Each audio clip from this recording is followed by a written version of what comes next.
If the Big Bang Theory is true, then I would like to know what exploded and where did it come from and where did the energy come from and where did the space come from for the matter to expand into, and where did the organization come from and where did the information come from. There's a whole host of questions that are a whole lot harder for you to answer than in the beginning God.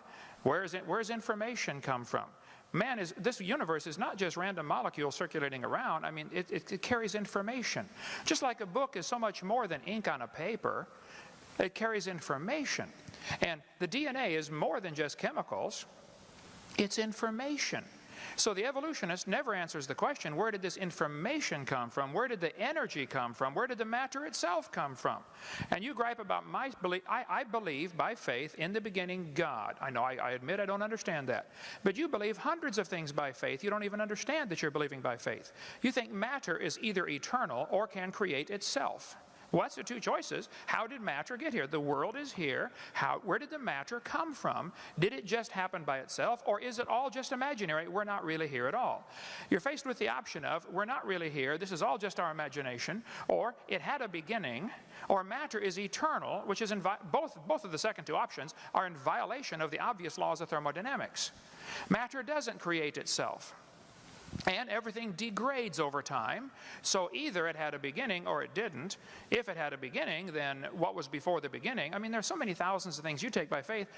I say in the beginning God, and you say, well, this matter somehow either was always here or created itself, and then this matter somehow became alive, and then this first living thing learned how to reproduce, and then it learned how to make something other than its kind. I mean, even though nobody's ever seen that, nobody's ever seen a dog produce a non-dog. Or you mentioned about, the fact that a wolf and a fox and a dog coming from a common ancestor off Noah's Ark in only 4,400 years.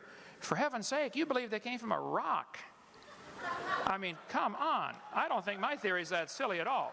So, my answer to your question is still the same. I believe in the beginning God. I do take that by faith. Here's the major difference that I don't think you're going to understand. I admit mine is a religion. They do not admit theirs is a religion. They want you to think what they believe is science, and all of you should pay for their religion to be taught in this university. And that's the situation we have today, and that's unfortunate. There have always been situations where the majority taught something. I mean, in the Soviet Union 15 years ago, if you stood up and said, hey kids, I don't believe in communism, I think capitalism is a better system, you would be in Siberia if you survived. And here in Emory University, if you stood up in your classroom and said, I don't believe this evolution theory is true, I think it's pretty obvious there must have been a designer to this system, you would be in intellectual Siberia. You would lose your job. It has happened to hundreds of teachers, just simply for standing up and say, look, I think the evidence is here, folks. There must have been a designer. If I asked you to explain how computers came to be, but you cannot use man as your answer, I only want a purely naturalistic explanation for the origin of computers. Purely naturalistic.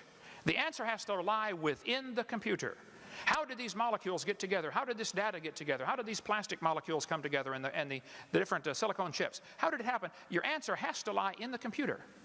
I've already eliminated the only obvious answer to the problem at the beginning by my definition. They're trying to eliminate the only logical answer to the question by their definition of science. They want to define science as things that we can observe and test and demonstrate the natural world. Okay, well then that eliminates both evolution and creation. Both are unobserved. We don't see anything change. We don't see anything created from nothing. Here's the problem. Both creation and evolution are religious.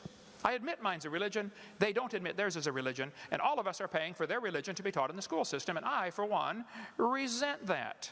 So my answer is still the same. God did it.